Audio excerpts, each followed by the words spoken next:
Welcome into episode 07 of Gasser's Garage. I'm Steve Thornton, owner of Master Gassers. It's currently 70 degrees in the garage. The Philadelphia Eagles are Super Bowl champions.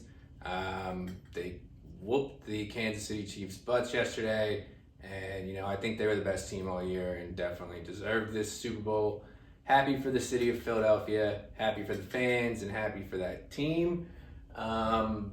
Wanted to get into 10 things that I noticed from Volusia over the weekend. We got 4 nights in, 3 of them were World of Outlaws points nights. The standings are kind of all over the place, crazy. David Gravel left there, doing what he does, finishing in the top 5, every single night. Didn't get a win, but he was the most impressive full-time outlaw. So, new look on the side of the screen here. Got 10 things that I want to kind of talk about in this video. 10 things that kind of stood out to me. So, bringing up the World of Outlaws point standings now. I have the current, real points on the left, and the points that eliminates, all the guys who aren't running full-time with the Outlaws this year on the right. So, Larson leads. He was great all weekend long. No surprise there. I guess, you could say that he hasn't always been good at Volusia, or, that was his first 2 times winning at Volusia. But, I can't say I'm ever surprised that Kyle Larson, has a good weekend in a sprint car. So, no surprise, Larson's leading. Gravel and Schuhart were the best 2 full-time outlaws. Also not really a surprise there. Those guys are always good at Volusia.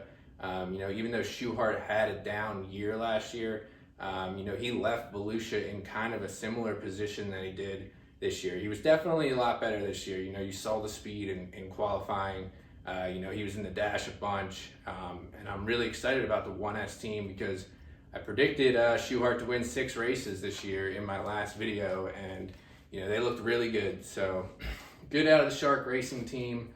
Macedo shots, Kofoid, they were all solid. Buddy wasn't the best.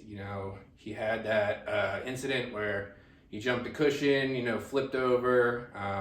But that was during the night that they weren't counting full points. So kind of saved him there. If that was a full points race, we'd be talking about Buddy Kofoid being buried in the World of Outlaw points right now. So he lucked out there. Bill Balog, had a great weekend. He was fast all 3 nights that counted for points, but he did, have that scary accident. Glad to see that he was okay. Ultimately after taking the trip to the hospital. But Bill Balog finishes that race in the top 10. We're talking about Bill Balog being in the top 3 in points right now.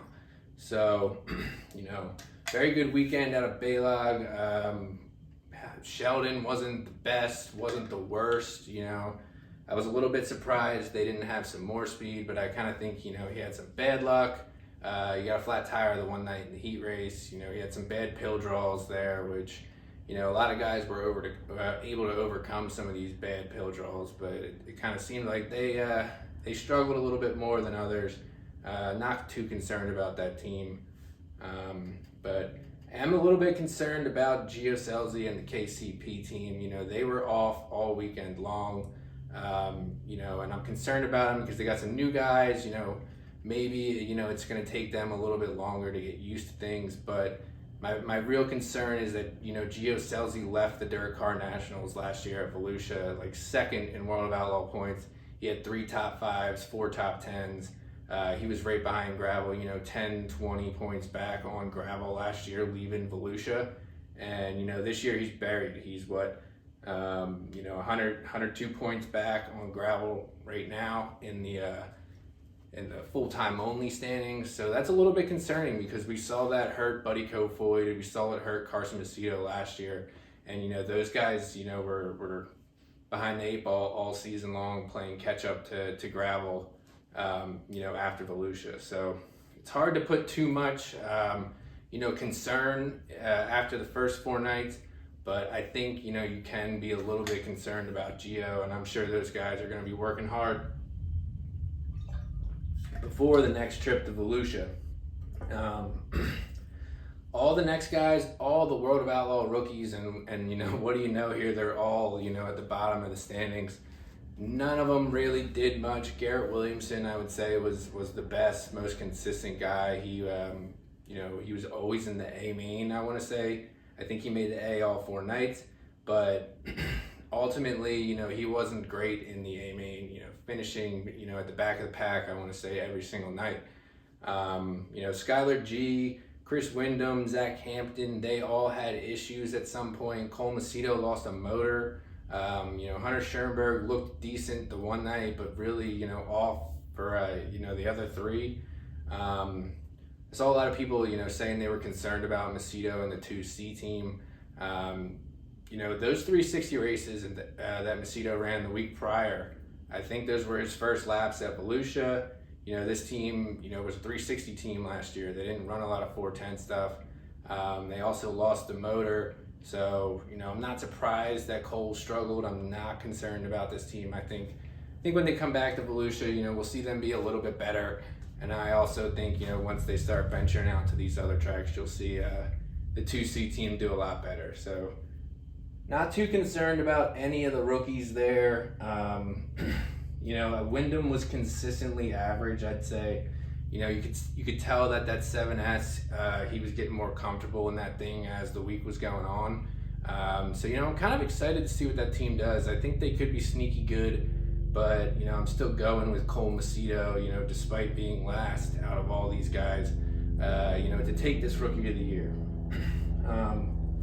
Oh, and on the high limit side, Dason Pursley was, you know, very average as well. You know, I saw some people being concerned about that. I believe after this weekend, Dason Pursley now has 29 410 winged sprint car starts in his career. Just 29 starts. Definitely was his first laps at Volusia in a 410 winged sprint car, you know, this week. Huge field of cars. He's another guy that I'm not concerned about at this moment. So, like I said, the rookies, they really struggled. Not surprised they struggled. Not concerned about any of them. Moving on, you know, Emerson Axum had, you know, one of the most heartbreaking things I've ever seen. You know, he thought he was on his way to winning one of those, his first ever World of Outlaw races, I want to say was night 2, when Christopher Bell ultimately ended up winning. I wanted to see how that was shaking out, because I don't know if Axum was, you know, being conservative there, or he just got loose, or he was nervous, or what. I have no idea, but, you know, Bell and Larson were racing hard, and they were catching him with 3 laps left, and, you know, they could have, you know, caught him with a lap left, and we could have had a 3-car race for the lead there at the end. But, you know, Axum could have got it done. He was super fast all weekend long. I think if he did win that race, then we probably see him already signed to the World of Outlaws full time. But, you know, he ultimately ended up struggling a little bit after that. And, you know, he leaves here, you know, not even in the top 15 in points. So I don't think we're going to see Axum sign on. You know, he might just be on a schedule like he was last year, just a bit more aggressive. You know, I think we'll see him at all the major events and everything. But Axum's heartbreak, and then, you know, Ryan Timms and Danny Sams and Justin Peck in the Redeem 26, you know, they all kind of impressed throughout portions. Timms really consistent. I think if they just qualified a little bit better, you know, Ryan Timms is running top 5 almost every night there. Super impressive in the Lee Big Ten, just like they were last year. I think, you know, with this team's schedule, I don't remember, you know, I think they're running for Huset's, you know, full time. He could win 5, 6, 7 races at Huset's alone in this car right now. Because Timms is already, you know, one of the best at Huset's, and then you pair him up in this 10 car with as fast as they've been. They're going to be really hard to beat in regional action this year. So Ryan Timms, very impressive. Danny Sams, so fast in qualifying.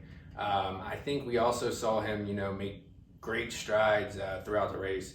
You know, Sams had portions last year where he did time well against High Limit or the Outlaws, and then we kind of saw him drop like a rock pretty quickly in the A main. That wasn't really the case here. He stuck around, you know, he battled it out. He raced towards the front, you know, picked up his first Outlaws top 10.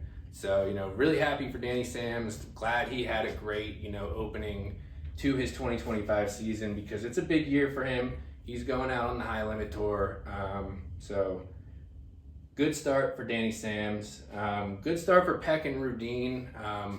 But I want to say one thing. I think people are still riding all those 360 wins with Peck and Rudeen and you know how impressive they were. But you know, once they strapped the 410 in, you know, they were good. They were in the top 10 a couple nights. But I want to say, you know, Peck left Volusia last year with an average finish of 13, and he's leaving this year with an average finish of 11.5. So he improved 1.5 positions there from his last year performance. And the Rudeen 26 as a whole, I think, left there last year with an average finish of 15.2. So, you know, improved about three to four positions there, you know, from what Zeb Wise was able to do last year at the Dirt Car Nationals. So kind of pumping the brakes a little bit on Justin Peck. You know, I do think he will fare a lot better than he did last year, and I think that they will be fast. But, you know, I think a lot of people were saying that, you know, they're going to win 10 races or something crazy like that. And, you know, I'm pumping the brakes a little bit until the season, you know, gets really going here and we can fully see him on, you know, more than just a half mile, you know, at all these different tracks. So pumping the brakes a little bit on Justin Peck. And then moving into, you know, one thing on the last night, that was like the worst track surface of all time. I don't know what they were thinking. You could see after the modified feature that the track was going to take rubber.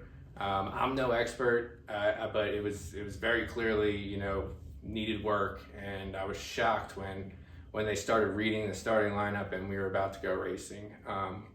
Really would have preferred if they did the track prep for the fans. You know, the race was still decent up until, you know, it really took rubber at the end. But, you know, I'm not a fan. You know, I think, you know, sometimes there's nothing that these guys, the track prep guys, can do. The track's going to take rubber, you know, no matter what. But, you know, we saw what they were able to do the first 3 nights. It's hammered down, it's fast. And then they just kind of, you know, just sent them out there after the modified feature. You know, kind of puzzling. But like I said, I'm no expert in track prep, and you know, maybe they thought it wouldn't take rubber and it would slick off, and we would have some, you know, good racing top to bottom, but that just wasn't the case, and it was an unfortunate end to the Dirt Car Nationals. But you know, overall, getting all 4 nights in, and I mean, you know, the Bell Larson storyline was fantastic. I think it was a successful event. You know, I just think that could have been capped off a lot better there at the end.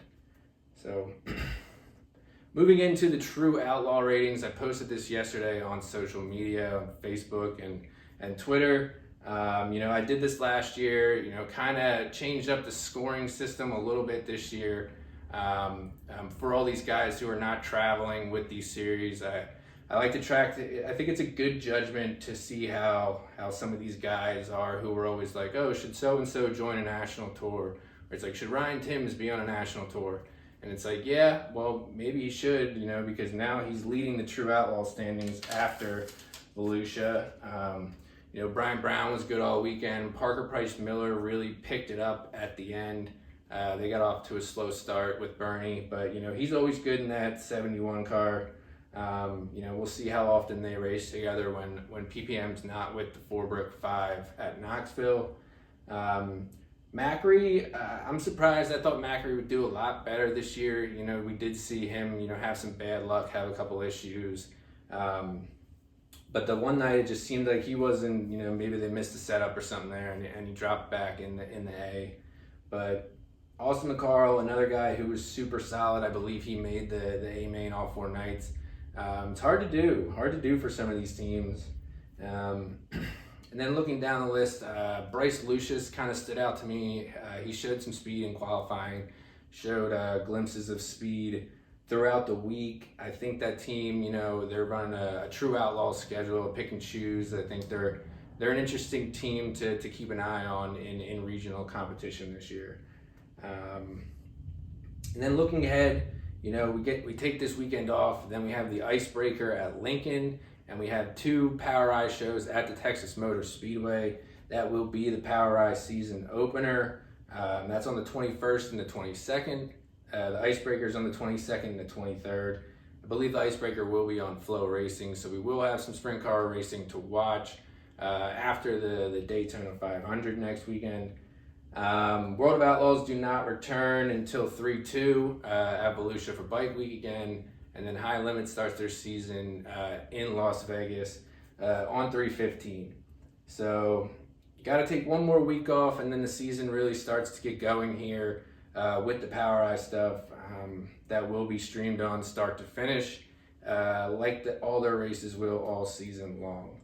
So, recent winners at Texas: Brent Marks won twice last year, Aaron Reitzel won twice last year, Anthony Macri and Brad Sweet both picked up High Limit wins.